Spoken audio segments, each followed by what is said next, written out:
I think it's very appropriate to start with St. Francis, not the least of which is that we're in the Assisi Institute. So that's pretty easy. But the other, well, there's many other aspects to it. That particular long poem was the first poem in Italian, first poem celebrating, the first religious poem celebrating the creation and not just the creator. Among many, many reasons why it has lived for so long and been admired so greatly is it redirected people's understanding to away from the idea that spiritual life and God himself is separate from the life that we know. And this was the beginning of a direction that has been fulfilled more dynamically, or I should say step by step, to bring us to the place we are, the actual room that we're in, the group that we're celebrating, and the understandings that were brought by this line of teachers. Paramahansa Yogananda was sent by the great masters of India, especially by Babaji, the ever-living master in the Himalayas, who is the avatar who takes care of avatars. He's the one who helps everyone with their mission. And he was sent, Yogananda was sent with this special dispensation in order to bring really what is really a spiritual revolution to planet Earth, actually, at this time. We live this one little incarnation, we live 70, 80, 90 years maybe, but the masters are thinking about eternity. Paramahansa Yogananda said, I call him master. I will use two phrases. When I say master, I mean Yogananda. When I say Swamiji, I'm speaking of Yogananda's disciple, Swami Kriyananda. And Kriyananda was the one I knew personally, and through him I came to know Yogananda. I'm going to talk this evening about just sort of why we're here, what the purpose of our life is, laying out a few basic ideas that is what we'll explore for the rest of the weekend. But one of those ideas is how the individual soul, the jiva is the word in Sanskrit. I don't use a lot of Sanskrit because I don't know it and I find it confusing. But sometimes there's just no word in English. The people who spoke Sanskrit were interested in spiritual things. The people who spoke English were interested in other things. Let's just put it like that. So there's a lot of subtle concepts that are hinted at in English. I mean, let's start with the simple word God. God is a very interesting word.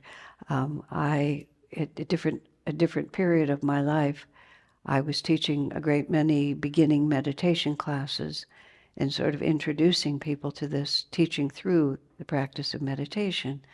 I'm a devotee in the sense that I have great devotion for God. I speak easily of God, of Divine Mother, of the Masters. It all flows very naturally from me. It didn't start that way. I keep backing up here a little bit. When I first came to visit the community of Ananda, which is now called Ananda Village up in the mountains, I came to visit a friend that was there, and I walked into the little registration place and two men were having a conversation. And what had happened was, it was very primitive life at that time. We had a lot of land, but very little on it. The weather was much more intense, lots of rain, lots of snow. We had no money, and the idea was to try to just find ways of making money, living up there out in the woods as we wanted to do. There was no internet, and we had no electricity anyway, so it wouldn't have mattered. So we had to do tangible things. So this one man, very industriously, there was a lot of manzanita wood around, and manzanita is a very beautiful wood. And so he had made little pieces of manzanita that he polished, and then he got dried flowers, and he put rosin, used rosin, and put the dried flowers in rosin, and made this very rustic thing, which was very suitable for the 60s and 70s. And so he had this little business going. And he called it jewelry because it was necklaces and bracelets and things like that. But there were no buildings. So there had been an old abandoned van on the property, a bread van, as it were. There must have been some sign that said bread. I never saw the van. And he made his little jewelry shop inside the bread van because that was a really good idea. It kept the rain out and everything. Now, we were also not very coordinated. There weren't very many of us, but we didn't have much of a government, so to speak, at that point. So he's busy making this business inside this bread van, and somebody else decides that the bread van is an eyesore, somehow gets a tractor up there and hauls the whole thing away and pushes it over a cliff. I really, yeah. So this is all the backstory, which I learned later. So then I hear this one man saying to the other, he's saying, I thought Mother really wanted me to make this jewelry business, and Mother led me to do these different things, but then Mother took my shop and pushed it over the cliff. So I don't really know now what Mother wants. So I'm very new to all of this. And this is my first visit to the ashram. And I'm thinking, this guy is pretty old just to be doing what his mother says. And I also think, what kind of a mother would do this to her son? It's just complete confusion. That somehow in the course of that, I realized they were talking about Divine Mother, and that did not make it better. It made it much worse, actually. It's the whole thing was just nuts to me. I was on the path because I was very intellectual. And, the philosophy interested me, Vedanta philosophy, all is a dream, and all of the enormous numbers of things that you can start spinning once you go there, which is also true, but I was dry, is the only word that I can think of to use. Sometime during that summer, or maybe the next year, I settled in. Despite the fact that some of the people there were nuts, I was there. And I had some issue that I was dealing with that I just couldn't figure out what to do. And I thought you could just think your way to truth at that point. I had a lot to learn. And I remember talking to Swami Kriyananda. And we were a very small community, and it was easy to have access to him at that time. And I explained, and I no longer recall what the issue was, but whatever it was beyond my powers to resolve. So I presented it to Swami, just hoping for advice. I don't know what I thought he would tell me. And I just remember very sweetly he said, don't worry about it, just give it to Divine Mother. He said like that. I just stared at him and waited for him to tell me what to do. I didn't realize he'd actually meant what he said. And I had no idea, absolutely no idea what it meant. Now, my confusion being that you could study spiritual truth, you could study for a math exam or a chemistry exam or, a second language where you memorize, you have all these flashcards and you remember things. Okay, when problem, give to Divine Mother. When truck gets pushed over the edge of the van, Divine Mother. It meant nothing to me. So I don't really know what happened in between. 6 or 7 years later, I'm totally integrated into the community, and somebody comes to me, presents to me an impossible problem that they're trying to solve by logicking it out and adding up the pluses and minuses, and I lean over and I say, don't worry, just give it to Divine Mother. And almost as I did that, I went, it wasn't I had been conscious the whole time, but I thought to myself, wow, how did this happen? And I couldn't track it. I just another moment. When I came up there, 1971, the job they gave me right away was working in the kitchen. And eventually, the main cook who actually knew how to cook, I didn't. I was a food fanatic, which, trust me, is not the same as knowing how to cook. I asked the people who had to eat what I made for them. But I ended up being in charge of that kitchen, and people would come in to help wash dishes and so on. And so there was this couple from New York, and they washed a lot of dishes for a few weeks while they were there. A couple of years later, I go with Swami to New York City, and we're being hosted by this couple. By now, my name has changed from the name my mother gave me to the name Asha, which is a Sanskrit word which means hope. And so that's the name I've been known from for all this time. And I had cut my hair and I changed my glasses. And so I meet this couple, and we're introducing, Swami's introducing us, whatever it was. And I said, "Oh, we were in the kitchen together. I know you." They said, "No, that was someone else." I said, "No, actually, it was me. I was there." They said, "No, we've never met you before."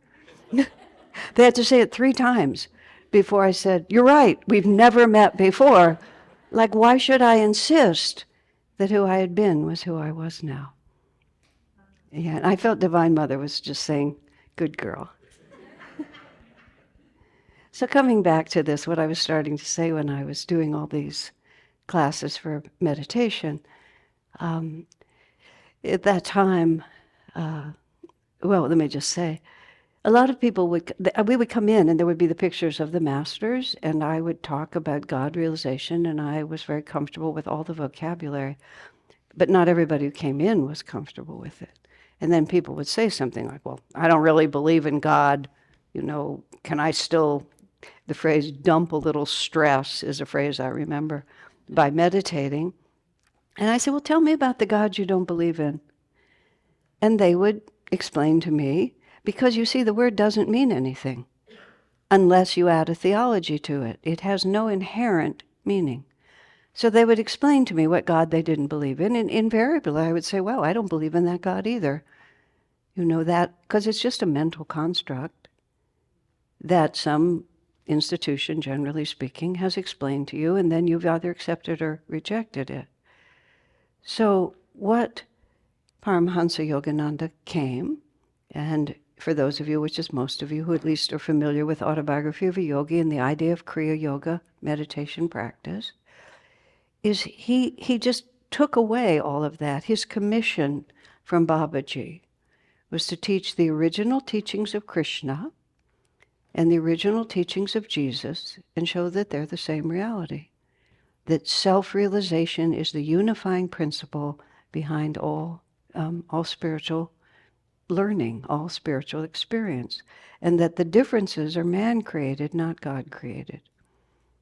But we can say that to one another, but when we learn things just by concept, it's not the same as when we learn them by experience. And so what Yogananda came to do was to put back into our own hands the responsibility for our own spiritual awakening.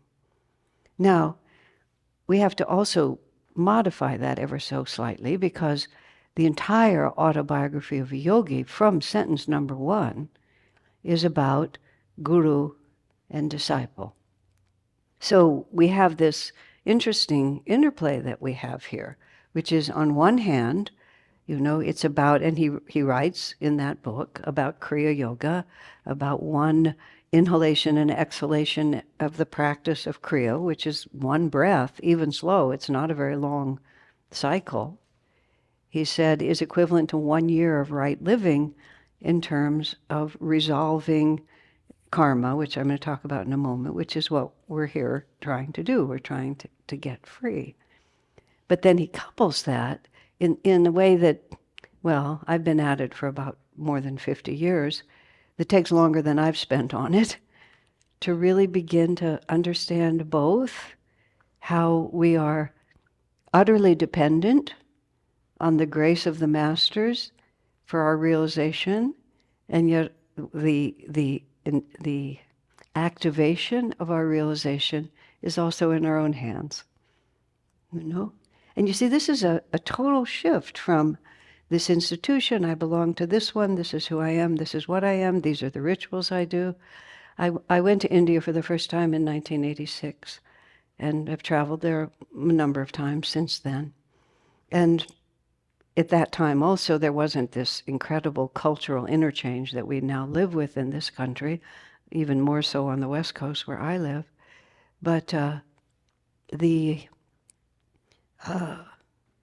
just to say, oh yes, prior to that, I had studied these teachings, and actually by the time I went to India, it was 1986, so I'd been more than 15 years living in the ashram, studying these teachings, living by it. But I still thought we were Hindus. because what do I know? I thought we were Hindus. I knew we weren't Catholics, even though we were in favor of Jesus. But I was raised Jewish, so again, what do I know? I'm just way out there in Nowheresville in the whole story. So we go to India, and I guess what? We're not Hindus, you know? It's just not what's happening. I'm talking to our tour guide, and he's telling us this whole story, which I just loved. It was also new to me at that time. He had bought an apartment. He was a very up-and-coming young entrepreneur at that time. He'd bought this apartment. He had to pay for it completely before he could take possession. And then, of course, he couldn't move in for 7 months until the astrologically auspicious day. And it was just unthinkable that he could move in before the astrologically auspicious day. Then he couldn't move in until the priest came in and did the necessary ceremonies to sanctify it.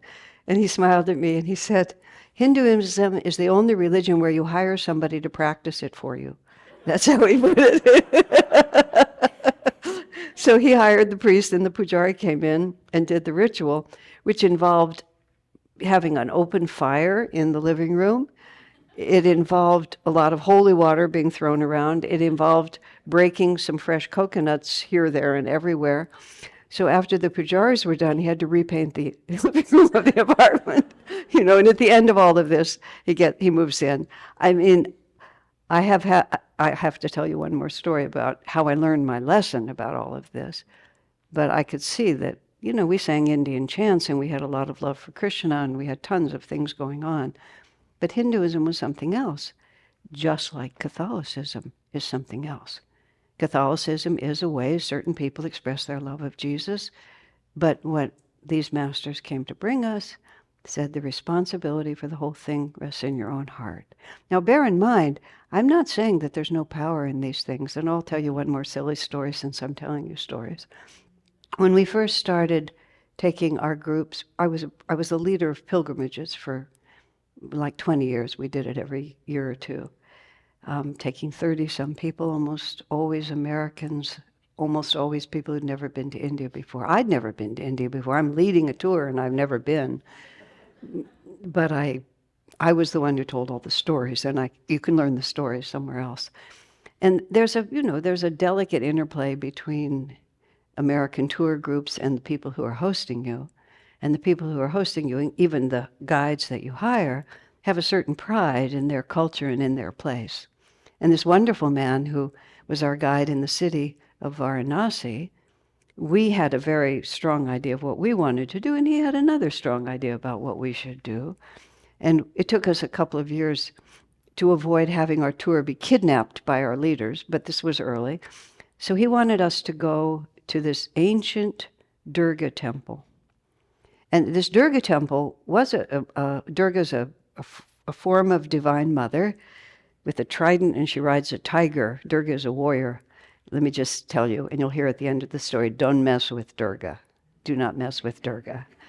Okay, but I was still I hadn't quite figured out where I was and what was going on. That temple is also called the Monkey Temple, not because it's to Hanuman, but because Varanasi is a vegetarian ahimsa city, and there's a lot of monkeys there. So in this outdoor temple, there were a lot of monkeys. So we go there. First of all, we'd been kidnapped by our leader. This was not on our itinerary, it was on his. It's an ancient, famous temple. He takes us up there, and there's a whole lot of monkeys, and with all due respect, monkeys are not potty trained. So there was a certain amount of evidence of the presence of the monkeys. And then for some reason, the pujari, because I was one of group leader, he wanted to garland us with marigold garlands. His marigold garlands were past the best sell by this date, and marigold garlands become really pungent as they age. So this pujari is following me around, putting this marigold garland on me, which I'm not fond of, and I'm taking it off, and then he's finding it and finding me and putting it on, and I'm thinking unkind thoughts, just to put it mildly, extremely unkind thoughts. It's very good. One of the difficulties about karma, which I'm going to talk about, is that the response is often delayed. You can have an experience in this lifetime that didn't even originate in this lifetime, or it can originate at a time, so by the time it happens, you don't know why. Good karma is instant karma, which is you do it, whack, you get the result. So I'm walking around thinking bad thoughts about monkeys, about India, about our guide. And I wasn't so very fond of Durga either, which was really my big mistake. And I'm so busy being negative that I forget where I am. And I break the first law of monkeys, which is you do not get in the middle of the pack. So all of a sudden, I am here, and there's monkeys on both sides of me. And so one of the monkeys decided that I was obviously the enemy. This monkey literally jumps on my back. Now, if you had asked me, I am such a coward about physical things. I'll argue with you in words, but anything physical, I'm just a super wimp. However, I apparently have more in me than I knew, because this monkey jumps on my back. I grabbed the monkey. I reached back with both my hands. I threw the monkey to the ground, and in a very loud voice, I said, "Get away from me, you filthy thing," just like that. You know, forget St. Francis. Never crossed my mind, not for a second, like that. And then the monkey, goes after me with his teeth. I was wearing this dress that I wore, fortunately, because he closed his mouth completely, but it was on the fabric of my skirt. Still, the raging warrior in me that I didn't know was there is still dominant. And I start, I'm still yelling at the monkey, give it back, like this. Until finally I ripped my skirt out from his teeth, which left a big hole in my skirt, of course, but at least it wasn't a hole in me. By this time, the entire temple is rescuing American group leader, and they're all just rushing around, and I knew 100% what was going on. It was almost like Durga with her trident and her tiger was saying, honey, you are nothing compared to me. Don't even think about it. And it just, my whole universe, honestly, shifted and never shifted back. We are so small, our little world, our individuality. We are extremely important to God, and we are extraordinarily important to ourselves. We are infinite in our nature, but we are part of something so much bigger. And it's in relationship to that greater reality that everything we're seeking is going to come to us. We think it's by intensifying this individual separateness, and that's the shadow force, giving us a false line, and we're falling for it. And because I'm in India now, we went to this place called Prayag, which means a union of two rivers. Can't remember the name of it, which one. Two huge rivers coming together. And these are very holy places. In the U.S., you're always being protected from the slightest possibility that you might actually do something wrong. And you're also being protected from ever having anybody to sue. So in any difficult situation, you have multiple layers to protect you. India has this very different attitude, especially at this time. These two gigantic rivers come together, and there's this little sort of few concrete steps and a little chain you can hold on to so that you can bathe in this holy spot, which was very powerful. These things are very real. And but I remember just standing there. It might have been the same trip, I don't remember. I remember standing there and thinking, I could just step into that river. I would die so fast, and the river wouldn't care. It would just take me in like that. I wasn't feeling suicidal. I was just contemplating how tiny we are compared to these beautiful, extraordinary forces.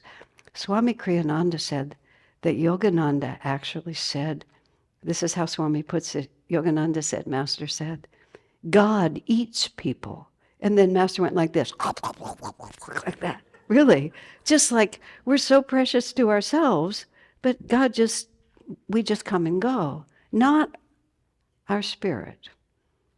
not our divine self, but this body that we wear that we accidentally think of as us, because for as long as we couldn't remember, we've been wearing it. We've just always had it on, and we have our little name and we have our little story in it. I was aware of the fact that if I stepped into the river and let the river take me, the 35 people behind me would be very excited. The river wouldn't care, but these people would really care a lot. So I never seriously thought about doing it because it would spoil their trip, if you know what I mean. Yeah, American group leader gone into the river. But these are the things we have to really think about. We have to really, and this is the question I was coming to, and this was where I started with the word jiva, the Sanskrit word. Jiva is that individual spark of divinity that has always been you. It's the unifying, consistent principle in all your incarnations. In English, we use the word soul, but the word soul is a little bit confusing, and it depending on your theology, it means all different things. Jiva, the individual jiva. And these masters who are here, Christ, Jesus, and all of the others, each of them is an individual jiva, just like us, a bubble in the ocean of infinity. And there was a time when these jivas were not God realized. They became God realized, just like us. This is the whole purpose of the story. If you think of it, that sounds very grand when you say it like that, but think of it like this. All progress, personal progress, from being a baby growing up, if you think about it, it's always an increase of awareness. There was something we weren't aware of that we became aware of. And it's not like we invent something, we just become aware of it. Even whatever education you have, you go and you get a PhD in some subject, you do not invent that subject. You simply become aware of its existence on a deeper and deeper level.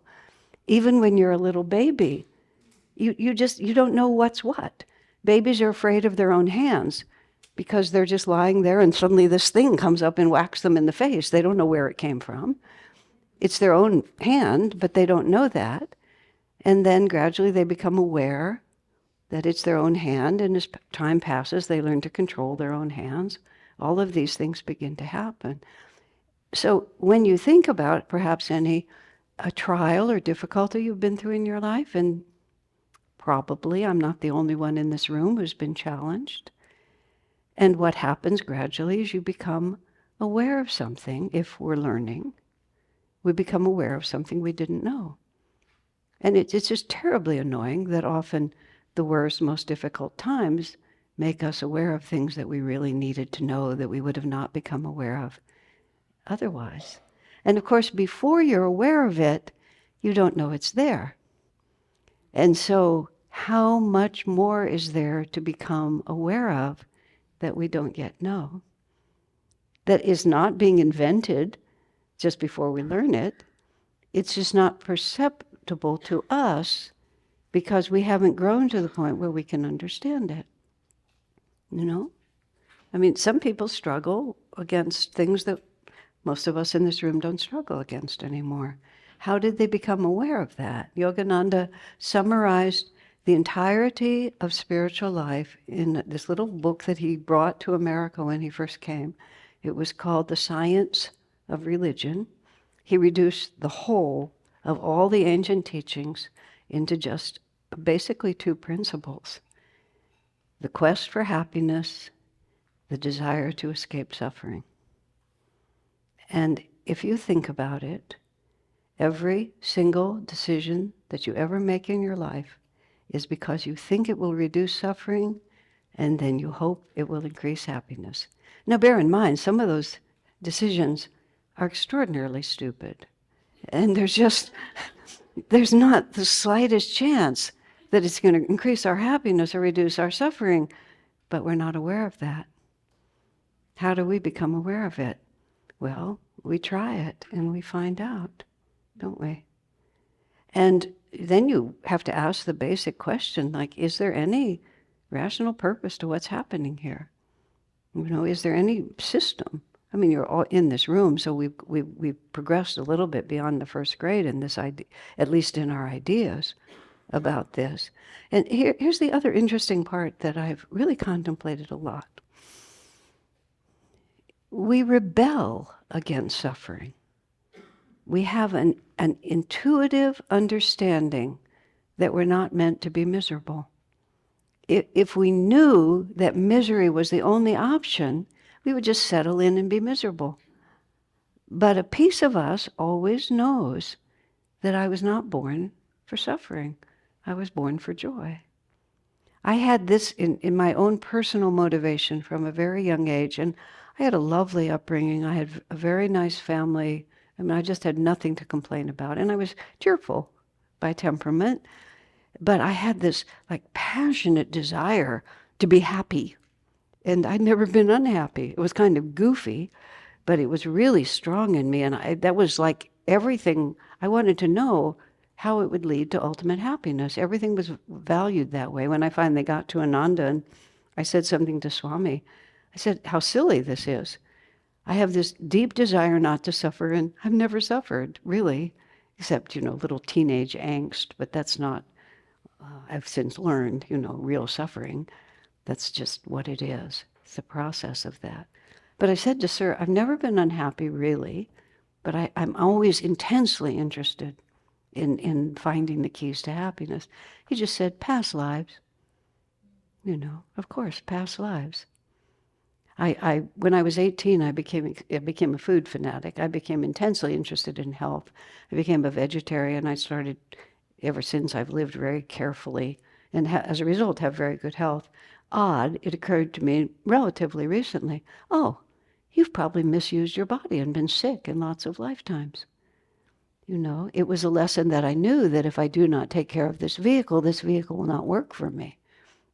But I never thought of it in that way. It was just self-evident to me that this is what I had to do. Think about how many things you don't do. Probably most of the people in this room are not murderers or rapists, or embezzlers. Maybe we have a few, but who knows, And Master said quite simply, anything that you're not attracted to do anymore, that is unwholesome for you, is not because somebody told you would go to hell, although they probably did tell you that you would go to hell if you did it. It's because we tried it and we found out that it did not bring us the result that we wanted. It's very interesting to think about, because you see what God realization is, even though it's many other things, is the cessation of suffering and the experience of eternal joy. So it's just running the equation to the end. And everything that we do, my way of thinking of it is, no matter how it looks in retrospect, it seemed like a good idea at the time. Because you never would have done it if it didn't seem like a good idea at the time. So what this brings us to is these very fundamental principles of karma and its absolutely essential companion, which is reincarnation. And karma's become such a common word that it's totally misunderstood now. And I've been in this game, so to speak, long enough to have watched it change. And I vividly remember going to the grocery store.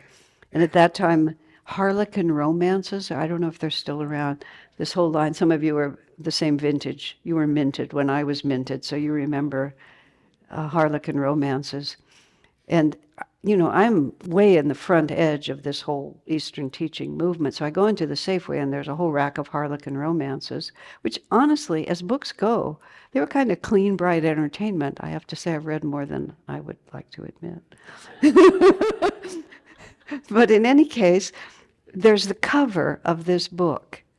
And there's this woman, with many of her feminine characteristics emphasized in the drawing.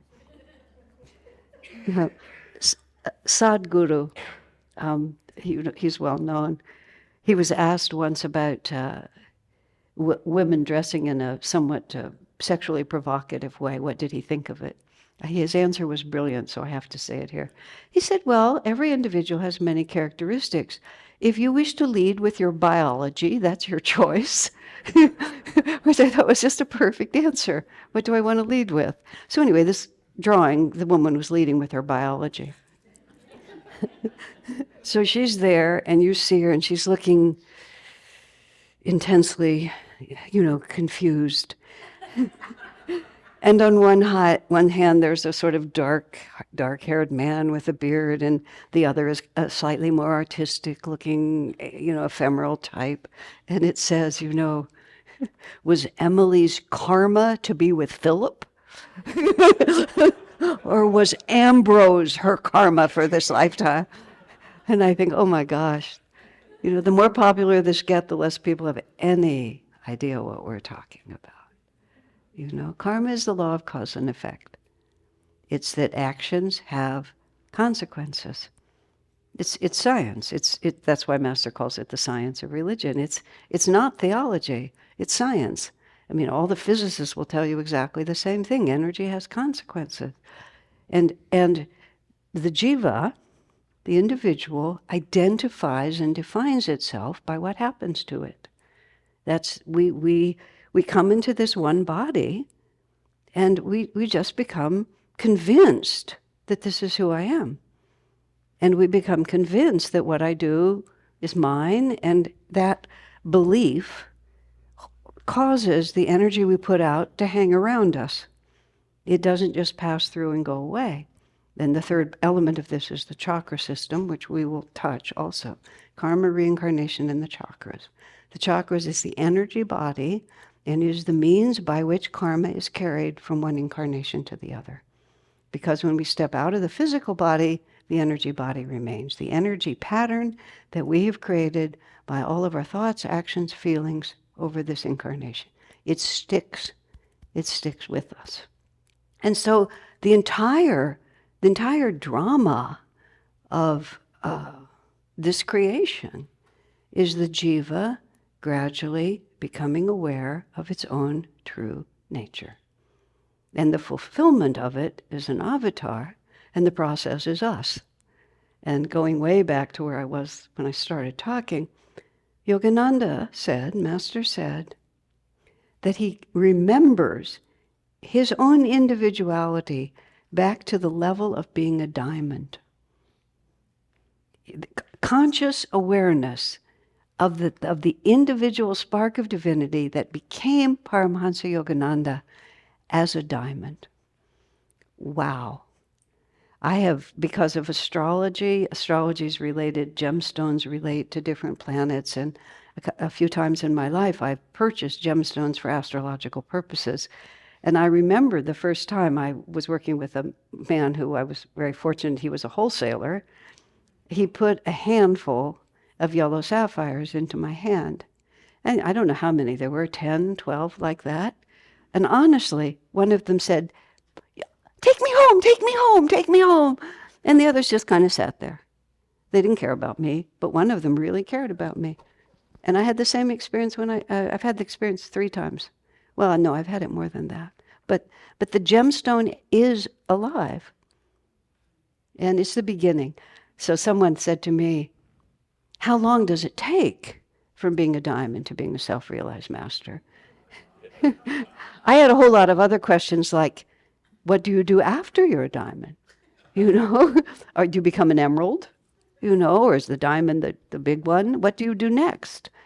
So because Swami Kriyananda was still with us, he was having his breakfast once, and I said, sir, I have an interesting question. How long does it take from being a diamond to a self-realized master? Swami and I had a very friendly relationship, and he said to me, that's a really stupid question. Maybe he didn't use the word stupid, but the meaning of what he said was that. That's how I remember it. It's unlikely that he used that word, but he did not respect the question. I, by that time, was also comfortable enough to say, I think it's very interesting. And then he did something that often happened. He would sort of either say, I don't know, or refuse to answer. As I recall, I think he went back to his breakfast. But then he looked up and he said, all time is short compared to eternity. Which actually really has become a big story. All time is short compared to eternity. Time is our little world here. So we are on a journey. And we have been on this journey for a really long time. Why did God make it like this? When did he do it? What was he thinking? Swami Vivekananda gave what I think is the best non-answer to that question, although Ishadas today gave us a similar one. The level of consciousness which asks the question is not capable of understanding the answer. So you just, I have no idea. But if you find yourself in prison being tortured, you may have a sort of theoretical interest in who designed and built the prison, but the real problem is that you're trapped and you're being tortured. So really, who cares? What I really want to know is, what are the rules of the game and how do I get free? And not everybody's thinking like that. Many, many, many, many, and us too, we're still like, maybe this will work. One last try. I live in Silicon Valley, very nice place to live, very highly educated, very refined, intellectual, artistic, creative, tremendous positive energy. From the house where I live, within 10 minutes, anything that you want is available to you. Any material comfort or pleasure or anything like that, it's just all around. I describe where I live as that kind of person, who's just kind of reached the plane of what you can do as a human being, a last desperate effort to squeeze final fulfillment out of the material world. We're going to do it really well, and this time it's going to work, right? How's that working out for you? Because we were not made for suffering, we were made for joy. We are compelled in the most positive way to keep learning and keep trying. Even if we try not to, even to rebel against it is to respond to it, you see? And karma is very simply something we don't yet know about what causes suffering and what brings happiness. That's all it is. It's an unlearned lesson. It's some confusion in our minds that will not be resolved until we have certain experiences. The law of karma is very, very, very, very challenging, because if it's true anywhere, it's true everywhere. So it may be that, well, of course, this happens to me because it happens to him, because it happens to them, because, but what about those children over there, this country over here? It's a big story. But if we are serious about really transforming ourselves, we have to have the courage to face into at least the possibility. Is there any pattern here? And see, it's easier and it's much better. Start with the microcosm of your own experience.